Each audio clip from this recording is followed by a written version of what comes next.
In this video, we're going to talk about geometric sequences. A geometric sequence is very similar to an arithmetic sequence in that it's a list of numbers. It's like a discrete function, but instead of having a common difference, so adding and subtracting something, it has a common ratio. So it's constantly multiplied or divided by something. So for example, we have a sequence here 5, 10, 20, 40, 80, and we can see that to get from 5 to 10, we could times the first term by 2. And this works consistently for each.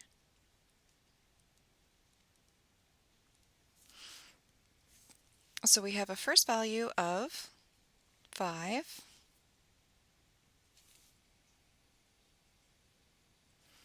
and we have a constant ratio of 2, because we're always multiplying by 2. This is a geometric sequence. In general, any geometric sequence would look very similar to this. You would have your initial value, a, and the next value would be a times your ratio r, and the next one, a times r, so ar squared. And then a times r times r times r, so a times r cubed. And then again, a times r times r times r times r, a bunch of times to the power of 4.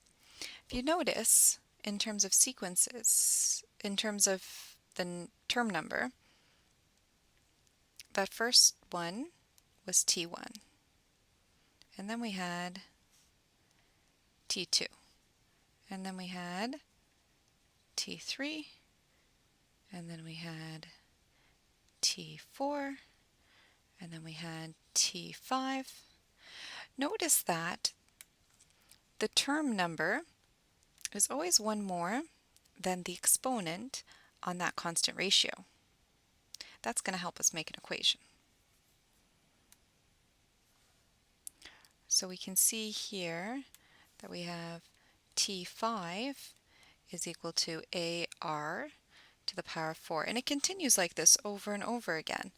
And it's not a big jump in logic to see that we could write Tn as being equal to A to the R, and the exponent is always 1 less than n, so n minus 1. And that's our general equation. We could also do a recursive equation. Remember, the idea of a recursive equation is that you get every new term based on the previous term. So in this case, we have to say always what our first term is, and our first term, let's look at this one specifically. Our first term is T1 is equal to 5. And we can get our second term by multiplying 5 by 2. So we can always get our next term by multiplying it by the previous term.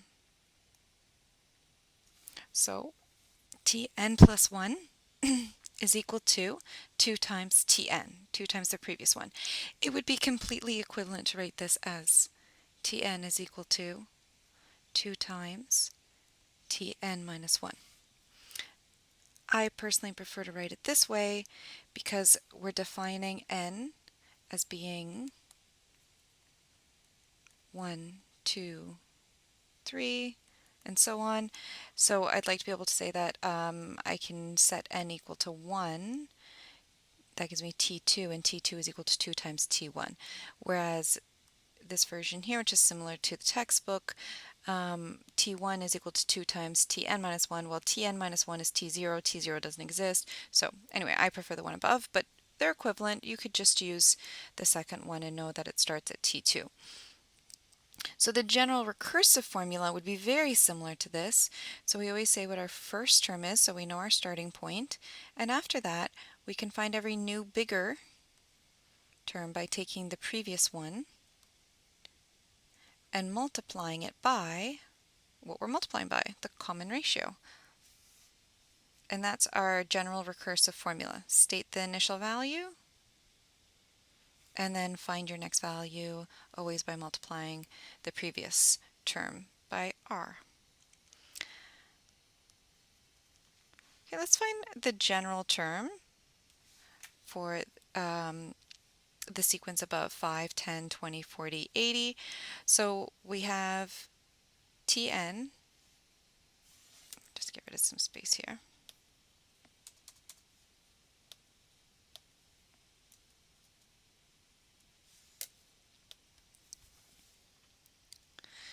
We have Tn is always equal to the first value times r to the n minus 1. So Tn is going to be, our first value is 5. That's A. And we had a common ratio always times 2. So our common ratio is 2 to the power of n minus 1. Notice how this looks so much like an exponential function, and it really is an exponential function. The only reason why we're not writing f at x is equal to 2 to the x, or in this case it could be like 2 to the x minus 1 times 5, is that we're so used to using x being a real number, and we really want to point out that it's a discrete function here and n is only whole number values, that we've just reinvented the way to write function notation in this case so that it says Tn instead of f at n. That's all. Sometimes mathematicians do that. They have similar notation in different areas of math, and they just kind of customize the notation for their area. Okay, and once we have an equation, then we can do things like finding a specific term. So we could find T15 using the Tn formula. So why don't we start by restating Tn is equal to 5 times 2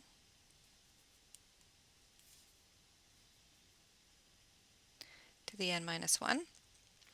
And if we're trying to find T15, then that means we just sub in 15 for n, take away 1. This is going to be a big, ugly number.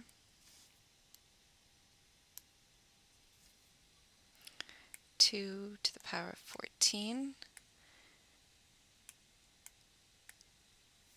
So we have 81,920. 81,920. Great. Okay, let's see a couple of other geometric sequences. So here's a geometric sequence, and they've given us the general term. Find A, D, and T at 10.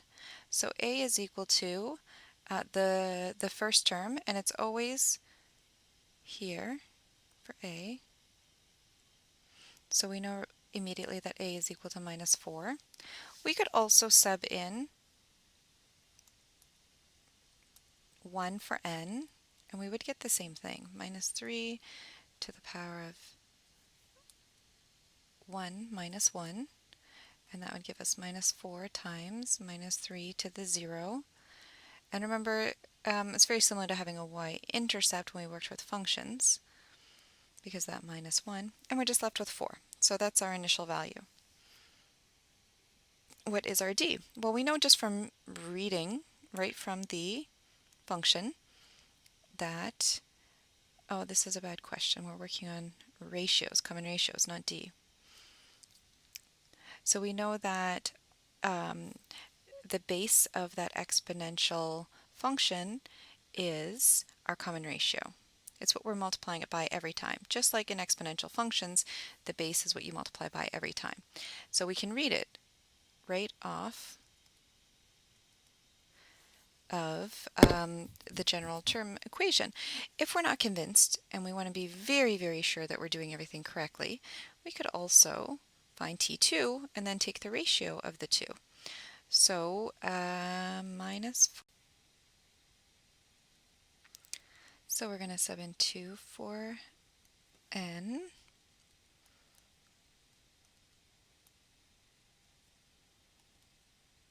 So minus 4 times minus 3 is positive 12. So that's T2. Now to get a ratio, it's the division of consecutive terms. So we could do T2 minus the previous term. That's not a minus, that's a divide. T2 divided by T1. So T2 was 12, T1 was minus 4, and we get minus 3. So what do we have to multiply minus 4 by to get 12? We have to multiply it by minus 3. So that's our constant, our common ratio, R. So whichever way you do it, whether you do the work or you read it off the equation, you get the same thing. T10 is equal to negative 4 to the power of negative 3 to 10 minus 1. Now notice that we have a negative base here. We weren't allowed to have negative bases when we worked with exponential functions. You could try to graph an exponential function with a negative base and use Desmos or something, and you'll see it does not work. It's because if you have a negative number and it has a positive exponent, it becomes a positive number.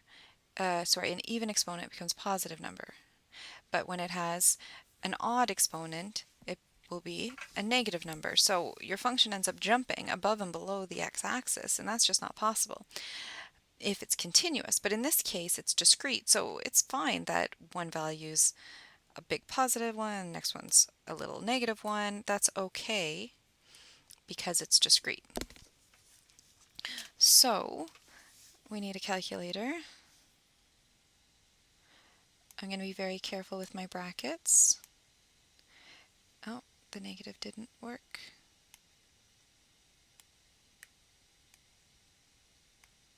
Good. To the power of 9 times 4 negative 78,732. So that's our T10. Okay. Next example. So given T2 and T7, find T10. So the problem with this sequence is we don't know T1, we don't know T3, T4, T5, T6. We do know T7, T8, T9, and then we want to find T10. We can't see the initial value A. We don't have two consecutive numbers, so we can't find the common ratio R. So, very similar to what we did with an arithmetic sequence, we're going to sub in what we know and solve for what we don't know. So we know the general term of the equation would look like AR to the n minus 1. So for T2, that would give us AR to the 2 minus 1. And we know that T2 is 27, so AR to the 1. Now let's do the same thing for T7. T7 is equal to A to the R, 7 is n, minus 1. We know that T7 is 1/9, so A times R to the 6. Okay, so our strategy with an arithmetic sequence was to just use elimination. But if I tried to do elimination here and I try subtracting everything, on the left-hand side, AR minus AR to the 6, they have different exponents, they're not common terms, I can't subtract them, nothing's going to cancel. So if I think ahead, I realize that that happens. What I could do instead is use substitution. So if I were to isolate a variable and sub it in, that should work out nicely. So I could do either, but I think my life might be a little bit easier if I work with the T2 equation and I isolate A. So I'm going to divide both sides here by R.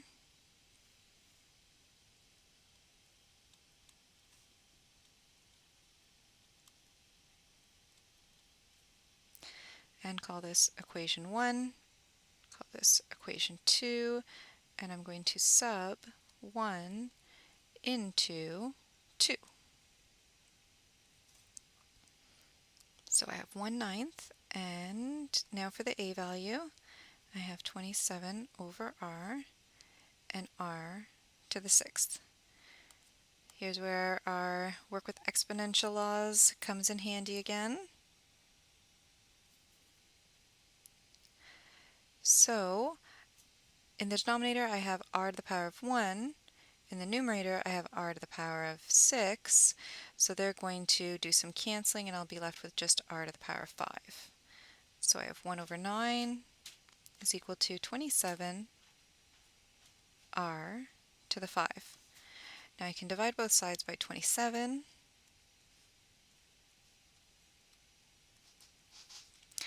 And now I'm left with 1 over 9 times 27.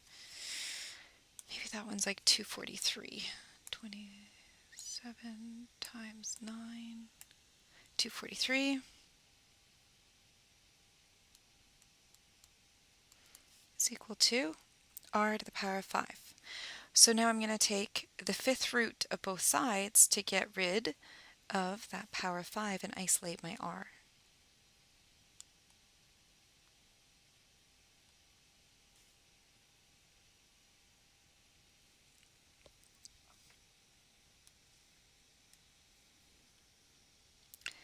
Okay, so the fifth root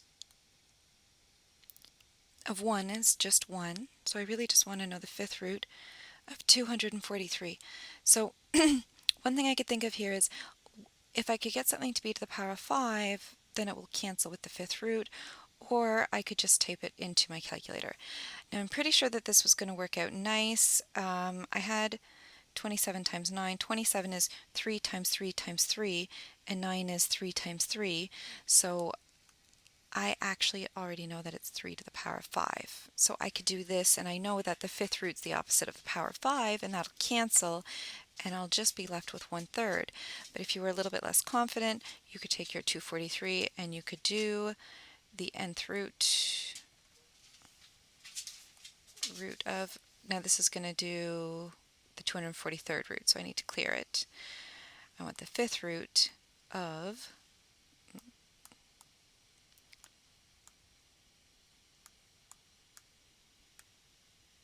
okay, no, I didn't do it right. It's important to understand your calculator. 243, and I want to do the fifth root of that. And I get 3.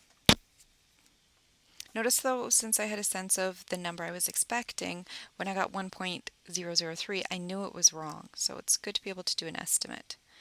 So on the right-hand side, there was just r, just r. So we have our ratio. Our ratio is 1/3. Now that we have our ratio, we can find, whoops, we can find T10. T10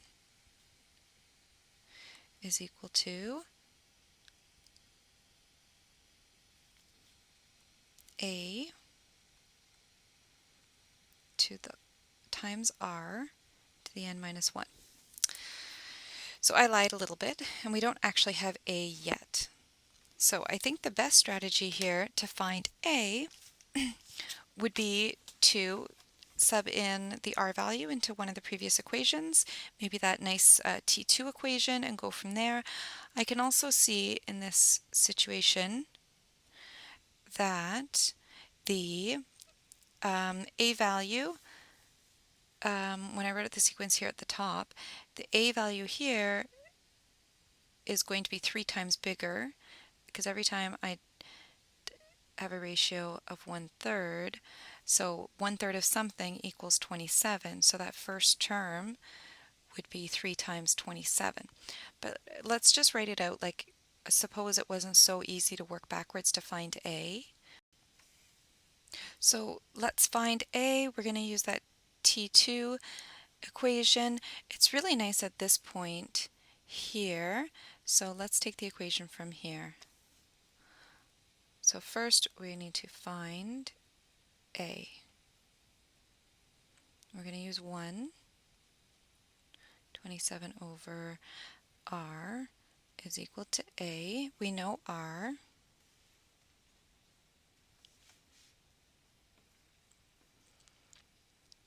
(27 over 1/3 is r). Dividing by 1/3 is the same as multiplying by the reciprocal, multiplying by 3 over 1. 27 times 3 over 1 times 3 is equal to a. So a is equal to 81. Great.